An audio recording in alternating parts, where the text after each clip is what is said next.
Hello and welcome back to Yes and by Marin YouTube. I post videos on this platform every single Tuesday to discuss authentic alignment. This week, as you can see, I'm in a different context than I usually am. That's because I'm in Wisconsin at my family home for the holidays, and I'm positioned right in front of this piano because this week we're talking about boundaries and balance. For me, music has been one form of balance that I have found to be very beneficial in my life. Especially during graduate school, I often turned to guitar to really balance out that hard academic logistical mind with the creativity that I know is important for me to fuel my energy and just to get that part of my spirit charged. Before we get into how to achieve balance and how to go about setting up boundaries so that we can really facilitate and foster balance in our lives, I want to touch on why balance is so important. I live by the idea that what is best for you is what's best for the world. So for instance, if I show up to family gatherings or friend gatherings over the holidays imbalanced, out of balance, then I am not showing up as my best self. And I believe not only is that a hindrance to me and my ability to experience whatever's in front of me to its fullest and best form, but also I believe it impacts the whole atmosphere and the individuals around me. Furthermore, it's not as authentic as it can be. It's not the true depthful experience that at least I aspire to create in my life. Another metaphor that I've heard is the one that you hear every single time you board a flight. If you have a child with you, put your oxygen mask on yourself first and then your child. Why that is important is because if you do not have oxygen, you can no longer aid the individuals, including the children around you. So this gets at the same idea that the other metaphor, what is best for you is best for our world, gets at. That if we do not take care of ourselves, if we do not show up as our authentic full selves, then the world is not going to experience our most full beneficial gifts that we can provide our world. So let's get at how we can find this balance. I'm going to walk through a version of the yes and model looking specifically at the practices portion to help to conceptualize how you can explore and experience and then set the boundaries necessary to have this balance in your own life. So feel free to go to my website to see this model in its full form and then to focus specifically on the practices portion as I discuss. You can see the link in the description below. Also, just visit my website to find out more information about how I can be of support in this process. And support is the first part of the process. So support in terms of finding balance and maintaining balance in your life can look like a few different things. One that I already hinted at is that I can be here, or a coach or any other outside force can be here to aid in this process that you're about to go into to find and maintain balance. So to hire a life coach, to have a yoga instructor, to have meditations facilitated for you, to have someone, a friend that you go out for coffee with regularly so that as you go through the process, you have something there to help hold you to it, so an accountability buddy, and then also to explore and to maybe point out some blind spots that you're not seeing yourself. As for the resources I would love to provide you, check out this platform. Last week I posted a free meditation. Go to my website, click work with me, and then scroll down to yoga. There's a free 90-minute video for you. And also, of course, every week I post a video to discuss some form of authentic alignment or practices associated with authentic alignment. Another idea for support is reaching out to a friend or family member that you really trust. Not only can you start by asking yourself what you need through meditation and yoga and personal reflection, but also as you reach out to a family or friend, ask them, when am I imbalanced? If it's a trusted individual, hopefully they tell this to you in a really compassionate way. This is when I observe that you get a little stressed, or this is when I observe that you are really free and flourishing. And those are some data points that you can use as you begin to consider what you need in your life to balance yourself, what you don't want in your life, or what in your life challenges your balance, so that you can use that information as you move forward. Furthermore, and noteworthy, you can also seek other external areas of support, such as therapy or a psychologist, especially if this imbalance feels like it's more significant than just everyday imbalance or something that you can work with on your own. Last but not least, another option for support are dogs. There are other things that can aid in your process of finding balance and maintaining balance that you may not think of as support. I know that if I go home and I see my family dog, or if I'm having a hard day and I lay on the floor with a friend's dog, that is going to bring me closer to balance. So to find other things like that, maybe it's painting, maybe it's a hobby, maybe it's an activity to have in your life as a supportive element as you go through the process and find even further balance, that can be really useful, especially when things get challenging, especially when you're in difficult environments such as holiday times. It's great to have something in place so that you can feel supported in your process. So in the yes and model, in the second part of the practices column, we have explore. This is the second part of finding balance in your life. It's getting curious about what you need. So once you have this support system, and maybe even as you started to develop that support system, so like I said, by asking a friend or family member when they see you in balance or when they see you out of balance, you're already starting to brainstorm and getting curious about what you need, what others need, and trying on different ways that balance can occur.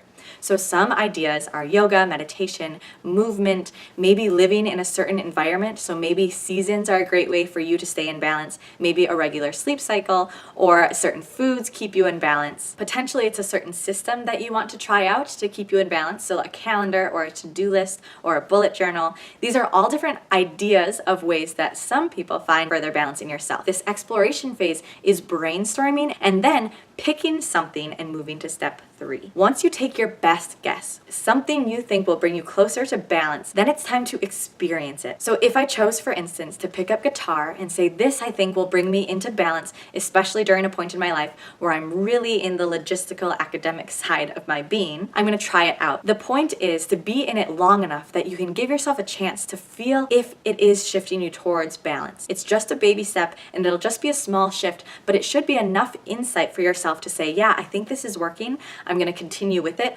or to step back to the exploration phase and say, I don't think that really was working for me. Maybe it worked for someone else, it doesn't work for me, it's not feeling right. And then you have a whole list of brainstorming options that you came up with in that second step that you can pick a different option and try on that version of balance. Something noteworthy here and a mantra you can try on during the experience portion of this balance process is to ask yourself, how is that working for you? I think this is a really powerful question. How is that working for you? And I ask this myself, maybe too little, because sometimes I ask this to myself and I am very surprised at my answer. So humans are creatures of habit. You can check out a YouTube video, I think it was 2 weeks ago, that I discussed this a little more in depth. And because of this, we often like to create a rule for ourselves and then we abide by it for a really long time, sometimes forever, without ever questioning it again. What I have found is so beneficial in this experience portion of the process is to check in with myself and say, is this working? Once I've had the opportunity to try it on, and maybe it even worked for a time period. So there was a time when I woke up at 5 a.m. every morning and I went for a 30-minute morning walk and it felt amazing.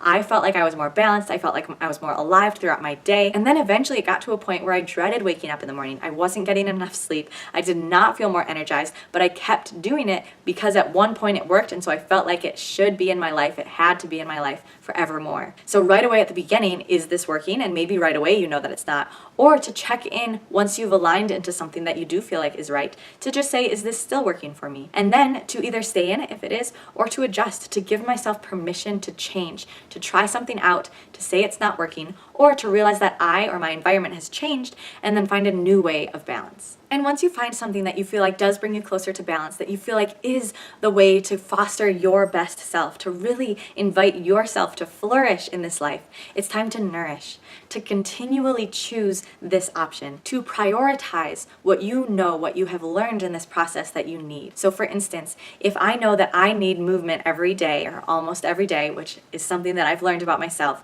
then I prioritize that. It is in my calendar, I reserve time for it. And if I'm on a trip or if I'm at home or if I'm in a new context, I know that this is going to be a little more difficult than finding movement or ways to move at home. And so I make sure to think about this ahead of time. It is a priority to me. And if I let it slip by, or I think this is too hard to implement in my new environment, or prioritizing other things or other people in front of myself and let it slip that way, then I immediately find that I am not my best version of myself. And it is not a good outcome. I'm not as alive. I'm not as energetic. I'm not as loving. I'm not as in the moment and fully experiencing the full potential of my life. So it does take a little effort. It does take a little work.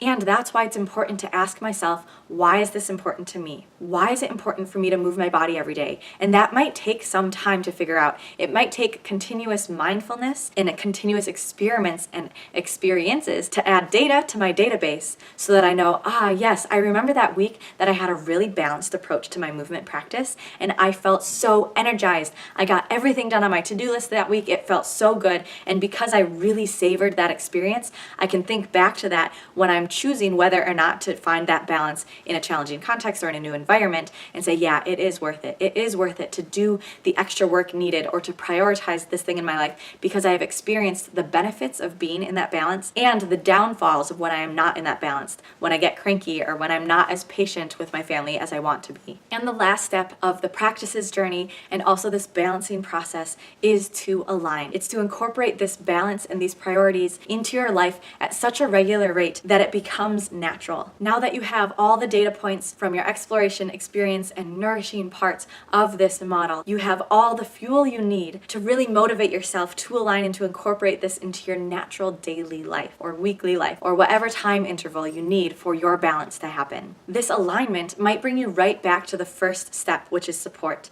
You may need an accountability buddy to help you stay in alignment once you know what you need. You may need to reach out to your family or friends or whoever you're by, especially during this holiday season, and say, hey, I need your support, either allowing me to have my personal space or my time, or maybe understanding why I need to step away from this or to do something a certain way. Communicating in that capacity is another great way to maintain your alignment and to allow it to help fuel your alignment rather than take away from it. So this week I have 2 challenges for you. One is to reflect on something that you already know brings balance to your life. Maybe it's music, maybe it's a walk, maybe it's meditation, maybe it's dogs, maybe it's a hamster. Whatever it is, find that thing that you know adds balance to your life so that you can show up as the best version of yourself. That can also be considered that support aspect of this model, to have something grounded that you already know, that you can already lean into, so that challenge 2 can come with a little more ease. The second challenge I have for you this week is to go through this process at least once. Feel supported. Reach out to me if you want support. Reach out to your family or to yourself.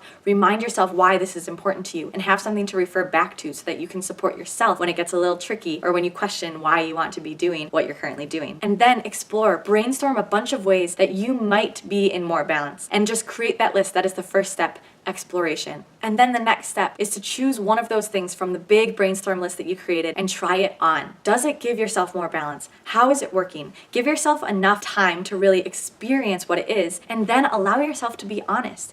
Is it working? Do you enjoy it? Do you think you could maintain this? And if it does work, continue on and right away start to nourish this balance. Or if it doesn't work, take a step back, look back at your list and pick something new that you think might bring you into balance. Maybe the biggest challenge, especially during a holiday week, is to nourish and to align, to find ways that you can implement this balance into your life even when your context changes, even when your environment shifts, even when something in life is different than your normal routine. First, nourishing this, flex that muscle of balance, and then to start to incorporate it into your life at a more regular basis and really come into alignment so that you can fully express your authentic self. So that is all for today. This week I walked through the practices portion of the SAN model, which you can find on my website for more information. And specifically, I discussed what it means to be in balance, why it is important to draw those boundaries, and to consider what you as an individual need to show up as your best, most full self. A challenge this week to incorporate something you already know brings you balance, and to start to brainstorm about a new way that you can implement balance into your life,